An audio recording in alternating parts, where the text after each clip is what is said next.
사도행전 13장 1절로 3절까지 말씀.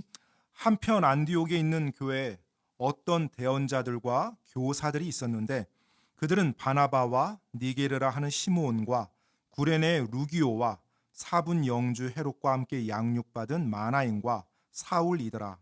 그 사람들이 주를 섬기며 금식할 때 성령님께서 이르시되 내가 바나바와 사울을 불러 시킬 일을 위해 그들을 내 앞에 따로 두라 하시니 그 사람들이 금식하며 기도하고 그들에게 안수한 뒤 그들을 보내니라. 아멘. 사도행전 13장을 기점으로 사도행전 전체가 이렇게 분류가 됩니다. 사도행전 12장까지는 예루살렘 교회가 중심이 돼서 이제 말씀과 복음 전파가 이루어졌다라면 사도행전 13장부터는 이제 안디옥 교회가 그 중심에 서게 됩니다.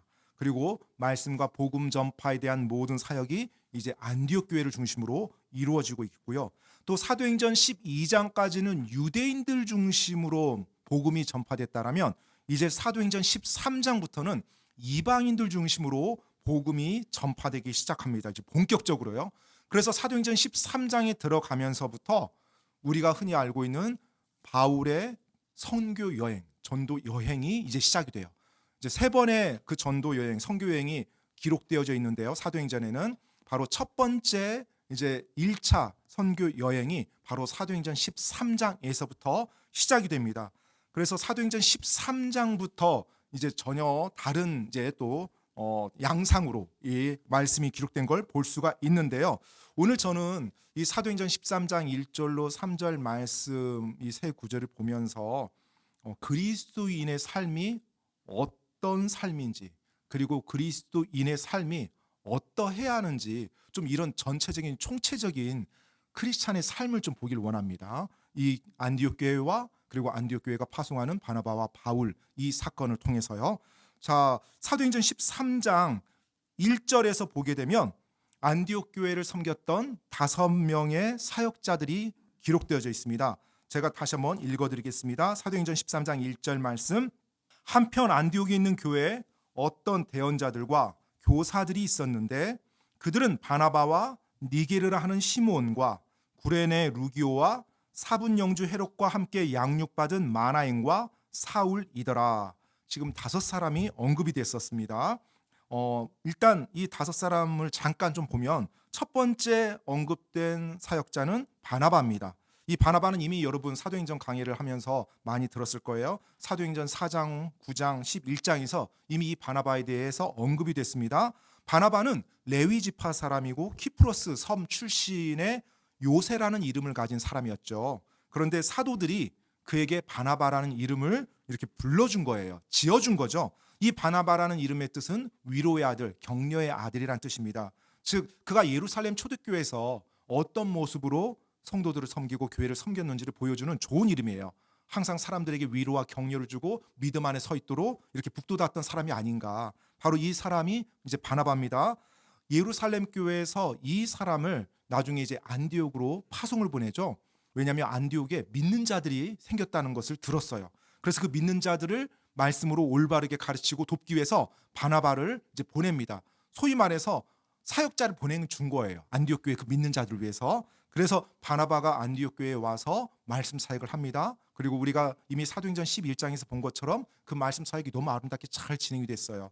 사람들이 많이 늘어나자 바나바는 다소에 가서 사울이라는 그 사람을 불러서 데리고 와서 같이 이제 안디옥에서 함께 사역을 합니다. 그 사울이 우리가 알고 있는 이제 바울이죠. 이 바나바를 보게 되면 지금 이 5명 가운데 리더였던 것 같아요. 일단 첫 번째로 이름이 언급됐고요. 그리고 두 번째는 예루살렘 교회에서 안디옥 교회에 처음으로 파송한 사람이었고, 그리고 또 세 번째는 이 바나바가 사울이라는 이 사역자를 또 데리고 왔잖아요. 그 조력자를 자기가 세울 수 있는 그 권한을 가진 사람이었다고 하면 이 바나바가 어쩌면 이 안디옥 교회 처음 이 목회자로서 섬기지 않았나 이런 생각이 들고요. 자, 이제 두 번째로 언급된 사람이 니게르라는 시므온입니다. 이 니게르라는 뜻은 검은이란 뜻이에요. 즉 피부색이 아마 검었던 아프리카 출신의 사역자가 아니었나 이제 많은 신학자들은 그렇게 믿고 있습니다.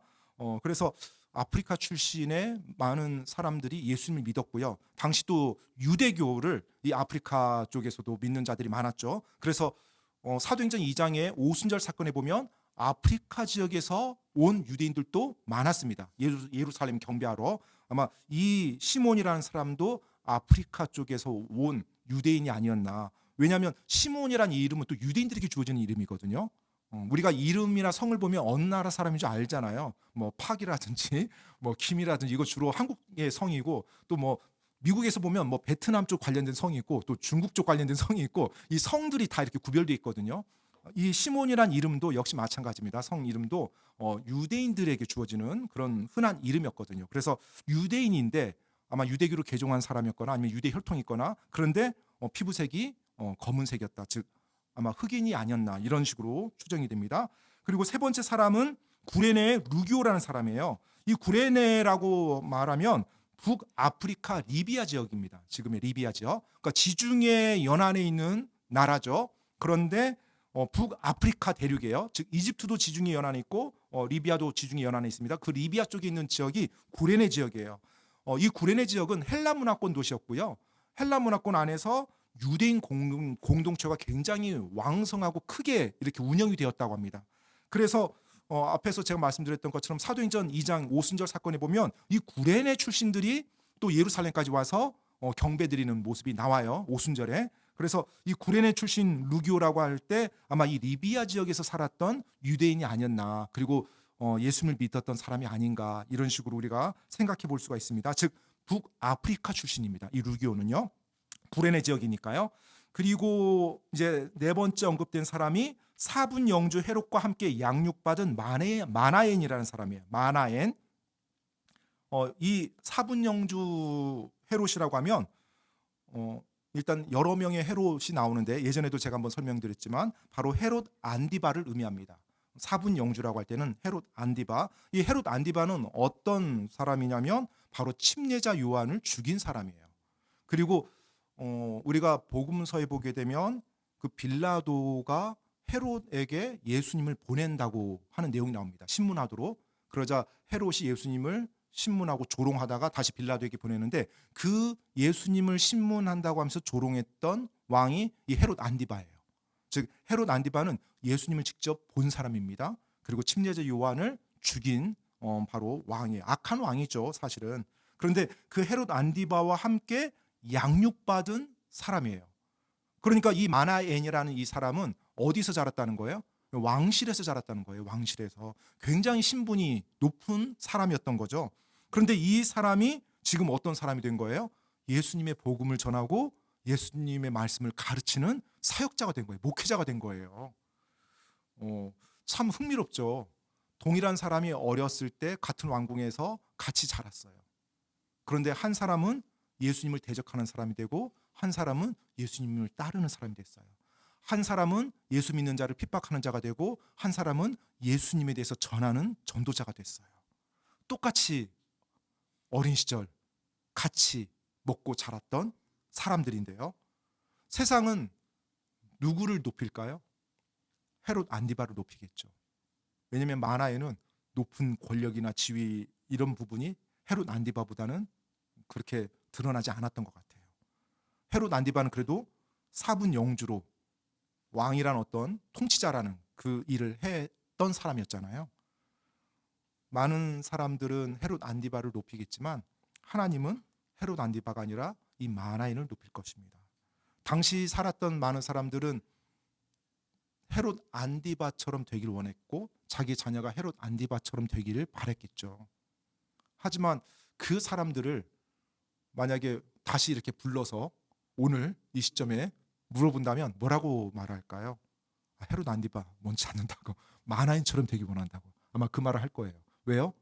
헤롯 안디바는 지금 불호소에 있거든요. 불호소에 있어요. 마나엔은 주님과 함께 있거든요. 그리고 놀라운 상급을 누리고 있고요. 아마 그들은 진짜 실제가 무언지를 보았기 때문에 마치 누가복음 16장의 부자와 거지 나사로처럼 이 땅을 떠나는 순간 진짜 실제가 어떻게 펼쳐지는지를 보았기 때문에 어떤 삶이 올바른 삶이고 어떤 삶이 정말로 영원한 가치가 있는 삶인지를 알았을 거예요. 그래서 마나엔에 대해서 그들이 훨씬 더 원할 겁니다. 여러분, 성경에서 보면 이 마나엔이라는 이름을 언급하면서 하나님은 사분영주 헤롯을 언급해줘요. 그래서 오늘날 우리가 성경을 읽으면서 이 사분영주 헤롯, 즉 헤롯 안디바와 이 마나엔에 대해서 우리에게 다시 한번 어떤 메시지를 전해주고 있는 것 같은 생각이 좀 들었습니다. 자, 그리고 다섯 번째 이제 사역자로는 누가 언급이 돼요? 바로 사울이라는 사람이 언급이 됩니다. 우리가 알고 있는 바울입니다. 이제 사도행전 13장 9절에서 보면 바울이라고도 하는 이제 사울 이렇게 나오면서 이제 사도행전 13장 이후부터는 바울이라는 이름으로 계속 등장이 돼요. 자, 이제 여기까지가 이제 사울의 마지막 이름 사용하는 겁니다. 자, 사울은 우리가 알다시피 베냐민 지파, 즉 유대인이죠. 그리고 바리새파, 즉 바리새인이었어요. 그리고 뛰어난 율법 학자였던 가말리엘이라는 그 율법 학자 밑에서 공부를 했던, 배웠던 사람입니다. 한마디로 당대 최고의 학벌을 가진 사람이 바로 사울이에요. 그리고 사울의 집안이 성경에서는 정확히 언급되어 있지는 않은데 이 사울이 태어나면서부터 로마 시민권자였거든요. 유대인인데 태어나면서부터 로마 시민권자였다라면 분명 그가 로마 사회에서 높은 지위를 가지고 있었거나 아니면 많은 재산을 가지고 있었던 사람임을 보여주고 있어요. 그렇지 않으면 그 집안이 태어나면서부터 로마 시민권이 될 수가 없거든요, 당시에. 자, 그러면 이 사울이라는 사람에 대해서 보게 되면 일단은 유대인이면서 바리새인이었으니까 모세 오경부터 대언자들의 글에 굉장히 정통했던 사람이었을 거예요. 그리고 또 로마 시민권자였으니까 로마 제국 전체를 다니는데 꺼리낌이 없었고요. 더구나 로마 법의 보호를 받으면서 다닐 수가 있었어요. 굉장히 막강한 파워죠, 사실은. 이 로마 제국 당시에서. 그리고 사울이 자랐던 곳은 또 다소였어요. 이 다소는 헬라 문화권인 도시입니다. 예루살렘, 이스라엘 지역이 아니고요. 즉 헬라 문화권에서 어린 시절을 보냈기 때문에 그리스어에 대해서도 잘 알았을 거고 그리스 문화에 대해서도 잘 알았을 거예요. 자신이 나중에 복음을 들고 사람들에게 복음을 전할 때 그가 만났던 수많은 이방인들, 그리고 그들의 대부분은 전부 다 헬라 문화권에서 살고 있는 이방인들이었거든요. 그 지식과 그 경험이 그들을 돕는데, 그리고 그들에게 복음을 전하는데 굉장히 귀하게 쓰임 받았을 겁니다. 여하튼 이 사울이라는 사람, 엄청난 율법과 히브리어의 대가, 또 헬라어를 잘 알고 있고 그리고 로마 시민권을 가졌던 이 사람이 이제 장차 하나님의 도구로 쓰임받는 내용이 사도행전 13장 이후로 펼쳐집니다. 자, 이렇게 5명이 사도행전 13장 1절에서 언급이 돼요. 자, 그런데 방금 이 5명 교회 목회자라고 봐도 되고 교회 전담 사역자라고 봐도 되는데 공통점이 있나요? 이들 5명이? 한 명도 없어요. 공통점이. 레위 지파였던 바나바, 흑인으로 추정되는 시몬, 북아프리카 출신 루기오, 그리고 왕실 출신 마나엔, 그리고 베냐민 지파이자 바리새인이었던 사울. 어느 누구도 하나 뭔가로 이렇게 공통되는 게 없어요. 이들이 함께 하나가 돼서 안디옥 교회를 섬겨요. 성령님으로 하나가 돼서 말씀 사역을 합니다. 바로 교회가 무엇으로 하나가 되어야 돼요? 말씀으로 하나 되어야 돼요. 아마 신약 성경에서 가장 아름답고 가장 놀랍게 하나님의 말씀 사역이 이루어진 곳이 안디옥 교회일 텐데요. 바로 그 안디옥 교회를 이루었던 복음 사역자들은 하나님 말씀으로 하나가 됐어요. 교회 안에서 역시 마찬가지입니다. 우리나라는 단일 민족이다 보니까 아무래도 민족적인 어떤 그런 부분에 대해서 경험을 잘 못하는데요. 미국만 가더라도 여러 민족들이 함께 어우러져 있죠. 중국인도 있고 베트남 사람도 있고 필리핀 사람도 있고 또 남미 사람도 있고 또 한국 동양계 한국 사람도 있고 또 미국 본토에서 사는 사람들도 있고 굉장히 혈통이 다양합니다. 그런데 그런 가운데서 그런 혈통 때문에 교회 안에 분열이 일어나고 끼리끼리 파당이 이루어진다라면 그건 굉장히 잘못된 겁니다. 교회는 그런 식으로 나뉘어져서는 절대 안 되거든요. 한국 같은 경우는 혈통이 단일 민족이니까 그런 일 없죠. 대신 또 한국에서는 학연이다, 지연이다 이런 식으로 따져가고 있어요. 그런 것들이 교회 안에서 우선시되고 그것이 교회 안에서 역사한다라면 그건 마귀가 역사하는 거고 교회를 분열시키는 마귀의 책략임을 여러분 반드시 기억하기 바랍니다. 물론 우리가 처음에 어떤 대화를 시작할 때 어느 학교 나오셨어요? 반갑습니다. 어머니 고향이 어디세요? 반갑습니다. 이렇게 대화는 할 수 있죠. 하지만 그것이 교회 안에서 하나됨 안에서 파당을 이루고 분열을 일으킨다면 굉장히 잘못되고 악한 겁니다. 교회 안에서는 하나님의 말씀과 성령님 안에서 하나됨이에요. 그리고 그 성령님 안에서 우리가 함께 주님을 섬기면서 나가는 것이 교회입니다. 나중에 혹시요, 여러분, 저희 교회가 어떻게 성장할지 모르겠지만 일본 사람이 와서 여기서 구원받았어요. 그러면 일본 사람은 어떻게 대할 거예요? 또 중국인이 이 교회에 와서 구원받았습니다. 중국인은 어떻게 대할 겁니까? 또 탈북자가 이곳에 와서 구원받았어요. 저희 교회 성도가 됐어요. 그 탈북자 어떻게 대할 겁니까? 뭐 사회주의 국가에서 공산주의, 우리나라를 옛날에 지배했던 일본 사람 이러면서 이렇게 거부할 건가요? 굉장히 어리석고 악한 겁니다. 하나님의 말씀 안에서 우리가 하나가 된 거고요. 복음 안에서 똑같이 죄인이 구원받은 사람이 된 거예요. 그때는 믿음 안에 형제요 자매로 우리가 서로 받아주고 함께 주님을 위해서 섬기면서 일하는 거지, 그것을 가지고 나누고 누군가를 분열시킨다라면 굉장히 잘못된 거고 마귀 사탄이 좋아하는 일을 우리가 자행하는 겁니다. 이 교회가 어디까지 하나님께서 사용하시는지 모르겠지만 어떤 일이 있더라도 절대로 그런 것으로 분열되지 않는 그런 교회가 되길 간절히 바랍니다. 그리고 우리가 바로 그 안에서 하나가 되는 모습으로 지금부터 주님 안에서 가야 됩니다. 알았죠? 말씀과 성령님 안에서 하나 되는 것, 이것이 주님이 가장 기뻐하는 교회 모습이에요.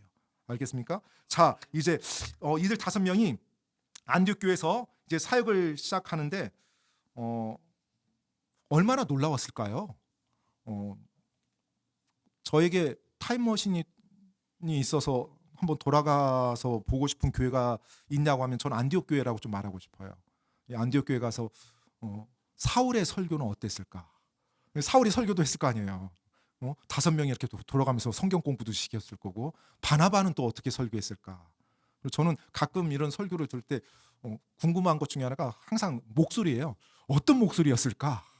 이 당시 지금처럼 이렇게 마이크나 PA 시스템도 없는데 목소리 크게 말했을 거 아니에요. 몇백 명, 또 때때로 막 1,000명, 2,000명씩 모이면 와, 어떻게 목소리를 이렇게 소리를 냈을까? 그리고 그 소리를 내면서 하나님의 말씀, 예수님에 대해서 전했을 때 얼마나 뜨거웠을까? 나도 그런 거 한번 맛봤으면, 가끔 이제 이런 상상을, 좀 즐거운 상상을 하는데, 여하튼 놀랍게 주님의 사역이, 그리고 아름답게 이 안디옥 교회에서 이루어졌죠. 그러니까 그 안디옥 지역에서 그 믿는 자들을 향해서 그리스도인이라고 처음 불러준 사건도 일어나잖아요. 예수님을 닮고 예수님처럼 행하는 사람들, 그래서 그리스도인, 즉 믿는 자들이 바로 지식적으로만 성장한 것이 아니라 그들의 삶에서도 변화가 있었고, 그 삶의 변화가 믿지 않는 자들의 눈에도 두드러졌다는 것이 지금 이 안디옥 교회의 모습을 우리들에게 말해주고 있습니다. 자, 이제 이 안디옥 교회가 바나바와 사울을 따로 구별해서 복음 선포를 위해 파송할 것을 성령님이 명하세요. 자, 사도행전 13장 2절로 3절 말씀 보겠습니다. 사도행전 13장 2절로 3절. 그 사람들이 주를 섬기며 금식할 때 성령님께서 이르시되 내가 바나바와 사울을 불러 시킬 일을 위해 그들을 내 앞에 따로 두라 하시니, 그 사람들이 금식하며 기도하고 그들에게 안수한 뒤 그들을 보내니라. 아멘. 자, 이제 이 안디옥 교회가 세워진 이래로 가장 큰 변화가 이제 일어납니다. 어떤 변화예요? 바로 5명의 사역자 중에 2명이 다른 곳으로 떠나는 거예요. 이제까지 안디옥 교회는 안디옥 지역에서의 복음 전도에만 힘을 썼어요. 그리고 그 5명의 사역자들이 똘똘 뭉쳐서 사람들을 가르치고 복음을 전하는 데 힘썼습니다. 그런데 성령님께서 이들을 인도하사 그 5명 중에 2명, 그것도 담임 목회자였던 바나바, 그리고 선교와 전도의 열정을 가지고 율법 박사였던 이 사울이라는 이 전도자를 2명을 떼서 보내라는 거예요. 여러분, 지금 여러분이라면 어떨 것 같아요? 안디옥 교회가 지금 이 2명의 사역자를 이제 보내라고 했을 때, 성경에서는 지금 2구절 만에 이 사건이 묘사가 되고 있어요. 그리고 그 일이 2구절 만에 끝납니다. 그러니까 쉽게 일어난 것처럼 보여요. 또 안디옥 교회가 그 성령님의 인도함을 받았을 때 그 성령님을 거부한 사람들이 없었어요. 그래서 일이 너무나 순조롭게 이루어집니다. 그러니까 우리는 쉽게 일어난 거라고 생각할 수 있는데요. 여러분, 결코 쉬운 일이 아닙니다. 실제로 그 일이 일어나기 위해서는 보내는 교회도 그렇고 보냄을 받는 사역자도 그렇고 양쪽 모두 큰 믿음의 순종이 있을 때만 이 일이 순조롭게 이루어질 수가 있어요. 양쪽 모두 성령님의 인도함에 순종할 때만 이 일이 순조롭게 일어날 수 있는데 이들이 철저하게 성령님의 인도함에 순종했던 거예요. 그래서 너무나 쉬운 것처럼 보이지만 실제로 이 일은 쉽지 않았다는 것입니다. 여러분, 잘 한번 생각해 보세요. 안디옥 교회 입장에서는 지금 전담 사역자 5명, 말씀 선포자 5명 중에 2명이 빠져나가는 겁니다. 그러면 그 일은 누가 해야 돼요? 그 많은 사역을 누가 감당해야 돼요? 이 사역자들, 그리고 또 교회 성도들이 나눠서 그걸 감당해야 되겠죠. 굉장한 부담이 됐을 거예요. 성장하고 있는 교회였어요. 그리고 사람들의 삶이 변화되는 교회였어요. 교회가 지금 부흥하고 있었어요. 그런데 그런 가운데 2사람을 빼라는 거예요. 성령님께서. 교회가 우리 사역자가 너무 많네, 이제 좀 줄여야겠네, 이게 아니었어요. 성도들이 점점 줄네, 이제 우리 교회에 더 이렇게 사역자들이 많지가 않아, 이런 게 아니었어요. 교회는 지금 말씀 가운데 굉장히 부흥하고 성장하고 있는 그런 가운데 있었습니다. 그런 가운데 사역자가 더 필요하면 필요했지 줄어들 수 없는 상황에서 2사람을 파송하라는 거예요. 성령님의 인도함에 대해서 이들이 기도하고 그리고 금식하면서 하나님의 말씀에 순종합니다. 그리고 그 2사람을 실제로 파송을 해요. 엄청난 믿음의 결단과 순종이었어요. 또 파송을 받는 바나바와 사울의 입장에서도 역시 마찬가지입니다. 그들에게도 선교를 떠나라는 성령님의 인도함에 대해서 순종하는데 큰 도전이 됐을 겁니다. 여러분, 지금 바나바와 사울이 떠나는 이 선교가 관광여행입니까? 아니죠. 선교예요. 선교. 어느 외국에 가서 문화체험하고 맛집 탐방하고 관광지 둘러보다가 전도지 몇 장 주고 오면 되는 거예요? 아니죠. 기차나 캠핑카가 있어서 편하게 갈 수 있습니까? 아니면 유람선 타고 지중해 연안 딱 돌고 다른 나라 가는 거예요? 아니에요. 전부 다 걸어서 가야 되고요.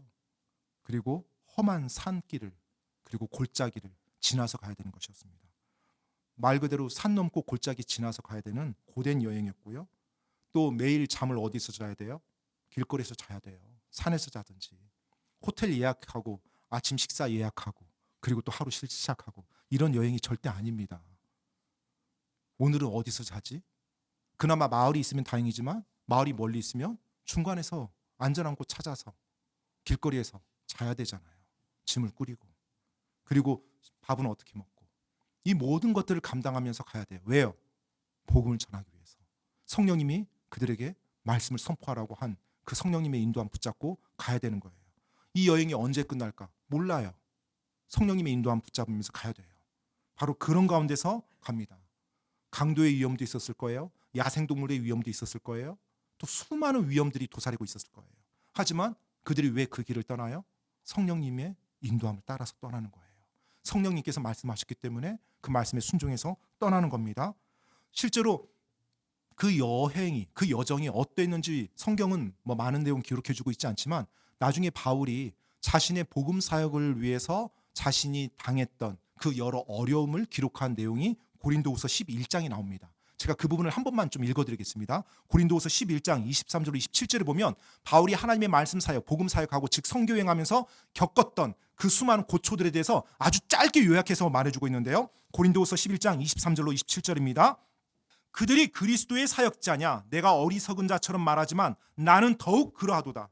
내가 수고를 더욱 넘치도록 하고 매도 지나치게 맞고 감옥에도 더 자주 갇히고 여러 번 죽을 뻔하였으니 내가 유대인들로부터 마흔에서 하나 뺀 매를 5번 맞았고 3번 몽둥이로 맞고 1번 돌로 맞고 3번 파선을 당하고 한 밤과 한 낮을 기품 속에 있었으며 자주 여행하면서 물들의 위험과 강도들의 위험과 내 동포로 인한 위험과 이교도들로 인한 위험과 도시에서의 위험과 광야에서의 위험과 바다에서의 위험과 거짓 형제들 가운데서의 위험을 당하였고 지치고 아프며 여러 번 밤을 새우고 굶주리며 목마르고 여러 번 금식하며 추위를 당하고 헐벗었노라. 바울이 복음사에 가면서 겪었던 고난들입니다.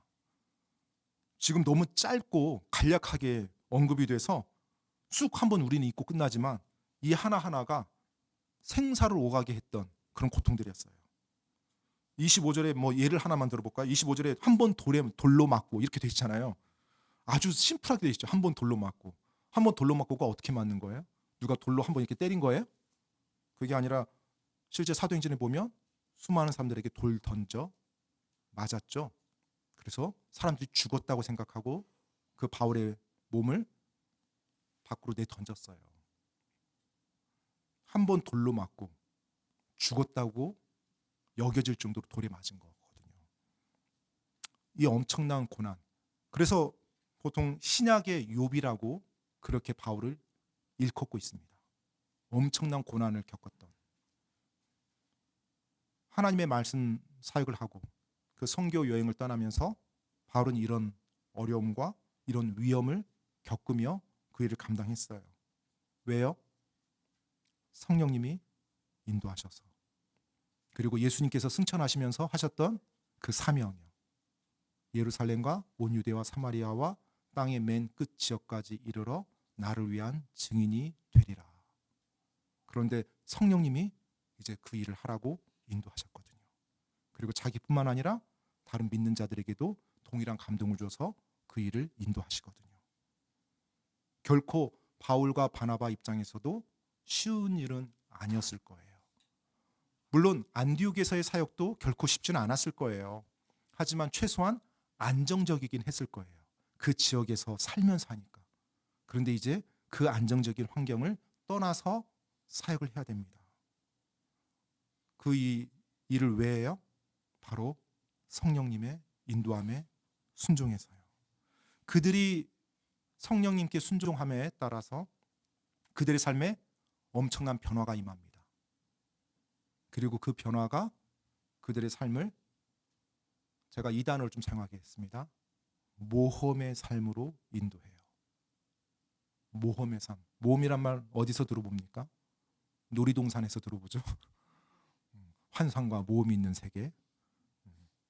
그런데 모험의 삶이에요. 왜요? 미지를 알지 못하는 삶이기 때문에 그래요. 어떤 일이 내 앞에 펼쳐질지 모르는 그 삶이기 때문에 모험의 삶이에요. 근데 그 모험의 삶이 왜 시작이 된 거예요? 성령님의 인도함에 순종함으로. 그래서 저는 주님께 순종하는 그리스도인들의 삶은 바로 모험의 삶이라고 생각합니다. 여러분, 때때로 이 세상은 그리스도인들의 삶이 지루하고 재미없고 낙이 없는 삶이라고 이렇게 말하는 걸 듣습니다. 그 무슨 낙으로 사냐고. 술 담배도 안 하고 어디 뭐 술집도 안 가고 뭐 탈선도 안 하고 뭐 욕망에 따라 내가 하고 싶은 거 일 저지르지도 않고 무슨 재미로 사냐고 하는데요. 진짜 그리스도인의 삶이야말로 엄청난 모험의 삶입니다. 겉으로 보일 때 잔잔하지만 매 순간순간 성령님의 인도함에 순종하면서 성령님의 손길과 자기 자신 안에서의 변화를 느끼는 극적인 삶이 계속 이어지는 게 바로 그리스도인의 삶이에요. 만약에 내 삶이 지루하게 느껴진다면, 여러분, 그리스도인인데 내 삶이 지루하게 느껴진다면 잘 한번 생각해 보십시오. 지금 내 안에 어떤 변화가 없다는 거예요. 그리스도인의 삶은 제가 가끔 말씀드리지만 죽을 때까지 변하는 삶이에요. 왜요? 내가 100% 의인이 아니거든요. 내 안에 여전히 변화될 것들이 있거든요. 그래서 각각의 영적 수준이 어떠하든지 간에 상관없어요. 죽을 때까지 계속 변하는 삶이 그리스도인의 삶이에요. 그런데 변화를 좋아하는 사람이 있습니까? 아니요. 변화 좋아하는 사람은 없어요. 항상 사람은 자기가 있는 안정적인 환경, 그리고 뭔가 이렇게 정착된 이 상황을 좋아하지 누가 그걸 벗어나고 싶어 합니까? 하지만 내가 이 하나님의 말씀을 듣고 내가 예수님의 말씀을 따라서 보니까 내 자신이 여기에 머물러서는 안 되는 거예요. 그래서 믿음으로 한 걸음 내디딥니다. 그럼 그게 뭐예요? 변화예요. 그리고 그 변화의 걸음을 내디뎠을 때 그 삶이 모험의 삶이에요. 어떠한 모험이요? 성령님의 인도함을 받는 모험이요. 여러 해 전에 제 가족이 미국에 이렇게 간 적이 있었습니다. 여행을 가서 이제 가족들과 함께 갔는데 제 와이프가 서부 시대의 어떤 박물관에 갔는데 저거 하나만 사달라고 하더라고요. 그랬더니 뭐 조만한 막대기예요. 막대기인데 왜 그러냐 했더니 저 문구를 보면 왠지 뭔가 이렇게 창의적인 생각이 들 것 같다고. 뭐 글을 쓰는데. 그래서 그 문구가 뭔 줄 아세요? 제가 그때 사줬어요. 그래서 한 5불짜리인데요. And so the adventure begins. 이걸 항상 보면은 뭔가 글이 잘 써질 것 같다고 하면서 잘 보이십니까? 이제 모험이 시작된다. 동화 속에 나오는 이야기 같죠. 네. 동화 속에 나오는 이야기. 그런데 저는 이 문구 보면서 그리스도인 삶이 연상이 돼요. 그리스도인의 삶은 모험을 즐기는 삶이에요. 왜요? 계속 하나님의 말씀에 따라 변화돼야 되기 때문에 그렇습니다. 만약에 변화가 없다라면 모험이 없고요. 그 말인즉은 내 삶에서 하나님의 말씀에 따라 순종하는 영역이 지금 없을 수 있어요.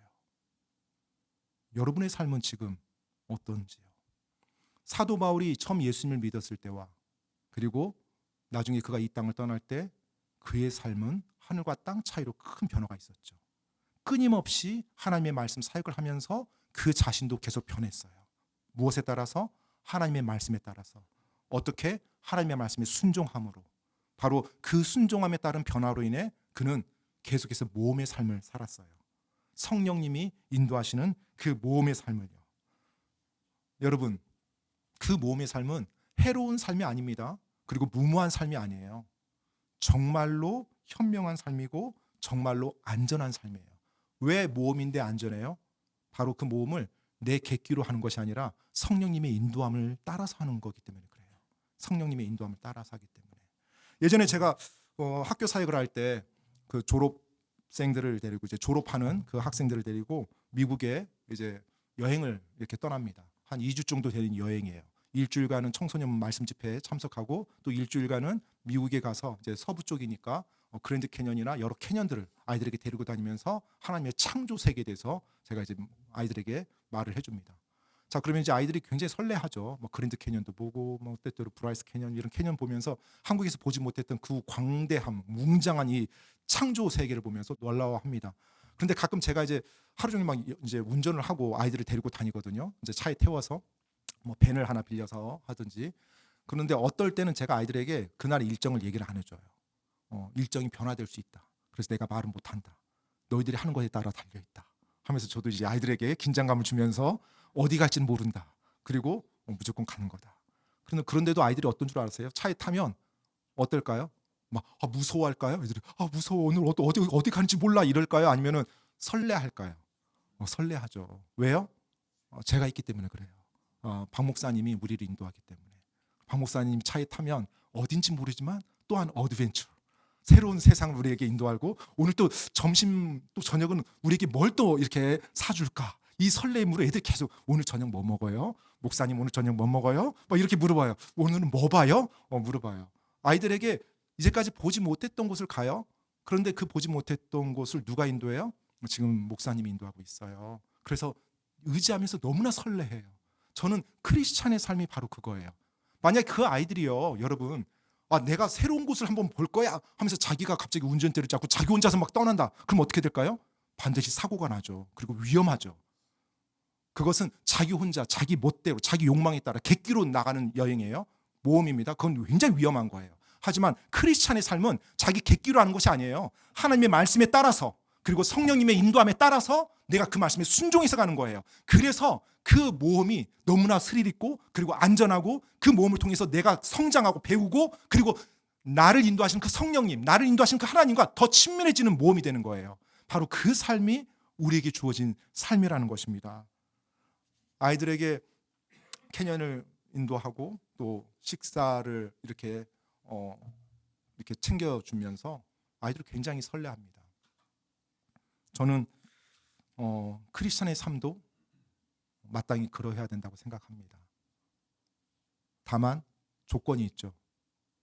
아이들이 교장 선생님을 따랐던 것처럼 그리스도인이 성령님을 따를 때 그러한 놀라운 모험이 가능해요. 우리가 하나님의 말씀이 이러하다고 할 때 그 말씀대로 순종하고 따르는 삶, 그 삶에 내 삶의 변화가 있을 수밖에 없고요. 그 변화로 인해서 내가 이제까지 경험해 보지 못했던 또 다른 세상과 관계를 내가 맞이하게 됩니다. 지난 몇 주간 제가 성경적인 가정이라는 주제로 남편, 아내, 부모에 대해서 이렇게 말씀을 전했습니다. 내가 하나님의 말씀에 따라서 결단하고 순종을 해요. 그리고 내가 어떤 남편이 되어야 되겠다, 내가 어떤 아내가 되어야 되겠다, 그리고 내가 어떤 부모가 되어야겠다라고 하나님의 말씀에 찔림을 받고 내가 결단을 합니다. 그러면 그 결단과 그 순종에 따라서 내 삶이 변화가 있어요. 그리고 그 변화된 삶에서 내가 만나는 세상은 새로운 세상이에요. 이전과 하나님이 다른 경험을 나에게 허락합니다. 새로운 부부관계를 하나님이 나에게 허락할 거예요. 내가 주님의 말씀에 순종해서 올바른 남편과 올바른 아내가 될 때, 내가 주님의 말씀에 순종해서 올바른 부모가 되겠다고 결단하며 그 말씀에 순종하며 갈 때 내 자녀와 나와의 새로운 관계를 허락해요. 무엇으로 그것이 가능한 것이었어요? 내가 주님의 말씀에 순종하고 내 삶의 변화가 있을 때 바로 그게 가능했어요. 그 새로운 경험, 이것이 바로 크리스찬들이 맛보는 모험의 삶이라고 저는 말씀드립니다. 오늘 이 시간 여러분들은 어떠한 삶을 지금 살고 있는지요? 혹시 여러분의 삶에 어떠한 변화가 이루어지고 있는지요? 또 예수님을 믿고 난 이후에 어떠한 변화를 맛보셨는지요? 오늘 우리 자신 한번 돌아보기를 원합니다. 그리고 성령님의 인도함에 따라서, 그리고 이 말씀의 순종함에 따라서 내 삶은 지금 성령님이 허락하는 어드벤처, 모험의 삶을 지금 살고 있는지, 아니면 그 어떤 변화도 거부하고 그 말씀을 따르지 않으므로 이제까지 살았던 고집스럽고 내 안에 죄를 가지고서 구태한 그 모습으로 계속 버티면서 살아가고 있는지. 근데 그게 안정적인 것처럼 보일 수는 있지만 좋은 삶은 절대 아닙니다. 그리고 주님 앞에 섰을 때 어떤 상급도 받을 수 없는 삶이거든요. 그래서 여러분, 성령님의 인도함, 그리고 주님의 말씀이 나에게 무언가를 깨닫고 가르쳐 줄 때 그 말씀에 순종하겠다고 한번 해보시기 바랍니다. 그럴 때 하나님이 여러분의 삶을 어떻게 인도하는지 맛보시기 바랍니다. 이 땅에 여러분 몇 번 삽니까? 한 번 살잖아요. 그 한 번 사는 동안 예수님을 알고 구원받았다는 건 정말 놀라운 축복입니다. 그런데 더 놀라운 축복이 또 기다리고 있어요. 진짜 이제 좀 표현이 어떨지 모르겠는데요. 어드벤처 테마파크에 딱 들어갔어요. 입장했어요. 그럼 이제 내가 뭐 해야 돼요? 막 신나게 이제 누비면서 안전한 그 놀이기구를 타면서 즐겁게 살아야 될 거 아니에요. 그런데 구원은 받아서 입장을 했는데 그 다음에 난 안전한 게 좋아 하고 계속 하루 종일 앉아있다가 나가는 거. 얼마나 안타까워요. 그걸 맛보도록 그 세상으로 인도를 했는데, 성령님의 인도함과 하나님의 말씀에 순종함으로 여러분 삶에 단 한 번 주어진 이 생을 나아가 보시기 바랍니다. 그럴 때 여러분이 생각하지 못했던 놀라운 일들, 그리고 하나님의 강한 손길, 그리고 하나님의 그 섭리, 하나님의 은혜, 하나님의 긍휼, 이것을 다양하게 맛보면서 하나님을 더 깊이 사랑하고 그분을 더 붙잡고 그분을 더 의지할 거예요. 물론 삶에 바울처럼 힘들고 어렵고 고난도 있을 거예요. 힘들고 어렵고 고난이 없는 삶이 아닙니다. 어드벤처, 모험의 삶이요. 하지만 힘들고 어렵고 고난이 중요한 것이 아니라 정말로 내가 이 땅에 살면서 나를 구원하신 나의 주님을 깊이 알고 영원히 살 나의 삶을 내가 예비하며 놀라운 상급이 쌓이고 하나님이 기뻐하고 내가 이 땅에 있는 동안 그분께 모든 영광 돌리는 삶을 살다가 그분 만나는 것이 가장 중요한 겁니다. 내가 좀 고생해도요, 내가 좀 어렵더라도요, 내가 좀 힘든 일이 있더라도요, 그 상황에서 내가 계속 주님을 붙잡고 갈 때 정말로 영원히 후회하지 않을 삶을 주님께서 나에게 예비하시고 나에게 허락한다는 거예요.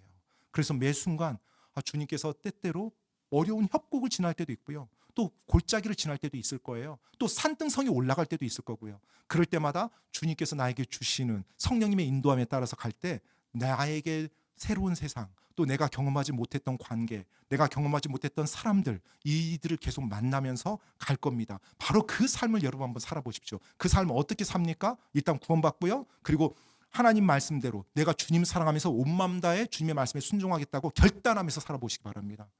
여러분의 삶에서 그런 결단이 있었습니까? 전 도전합니다. 결단 한번 해보시라고요. 그 결단은 한 번 이례적인 결단이 아니에요. 구원은 이례적인 결단이지만 내가 주님을 위해서 살겠다고 하는 결단은 매일매일 새롭게 내 자신에게 해줘야 되는 결단이에요. 바로 주님, 제가 오늘 하루 주님 위해서 살아가겠습니다. 주님의 말씀에 순종하면서 살겠습니다. 오늘 하루 제 삶에 펼쳐질 아름다운 주님의 그 인도함을 제가 기대합니다. 주님, 저를 주님의 도구로 사용하여 주시옵소서. 제가 주님의 말씀이라면, 제가 주님의 말씀이라고 이해했다라면 그것은 제가 전적으로 순종하겠습니다. 주님, 저 도와주십시오. 그리고 주님, 저를 인도해 주십시오. 그렇게 여러분 결단하면서 살아보시기 바랍니다. 그렇게 결단하지 않고 사는 삶보다 훨씬 좋은 삶이고 훨씬 놀라운 삶일 거예요. 절대 여러분, 하나님이 여러분 이상한 길로 인도하지 않아요. 더 놀라운 삶 여러분 경험하게 할 겁니다. 저는 오늘 이 말씀을 듣는 여러분이 바울과 같이, 그리고 바나바와 같이 주님의 말씀에 순종하여 성령님이 인도하는 그 모험의 삶을 누리기를 원합니다. 만약 여러분이 순종함이 없다라면 여러분이 어떤 일을 하고 어떤 지위에 있든 제가 말씀드릴게요, 굉장히 지루하고 힘들 거예요. 여러분이 연봉 수십억을 받더라도 내가 먹고 살려고 이렇게 살아야 되나? 이런 회의가 들 겁니다. 내가 아무리 높은 지위에 있더라도 내가 이렇게 살아야 되나? 왜요? 진짜 영원한 목적이 뭔지를 모르고 살기 때문에 그래요. 그리고 내의 삶이 영원한 가치에 지금 들여지고 있다는 확신이 없기 때문에 그런 생각이 듭니다. 하나님 말씀에 내가 온 마음 다해 순종할 때 하나님은 나를 모험의 삶으로 인도할 거고요, 그 모험은 안전한 모험이고 주님이 나에게 많은 상급을 주는 모험이고 내 삶을 아름답게 성장시키고 영적인 성숙에 이르게 하는 모험이라는 겁니다. 그런 삶을 여러분과 제가 살기를 바랍니다. 그 삶이 지금 저를 이곳에 있게 만들었어요. 저는 너무 하나님께 감사합니다. 하나님이 저에게 허락한 이런 시간들, 이 모험의 삶에 하나님의 인도함, 말씀의 순종함, 이게 없었더라면 경험해보지 못했을 많은 시간들, 만나지 못했을 많은 여러분들, 또 이루지 못했을 많은 복음 전도들, 이런 것들이 없어졌겠죠. 저는 너무나 그것으로 인해서 감사하고요, 그리고 죽을 때까지 계속 그렇게 갈 겁니다. 주님 닮아가면서요. 여러분도 그 모험의 삶에 같이 저랑 가기를 원합니다. 기도하고 마치겠습니다.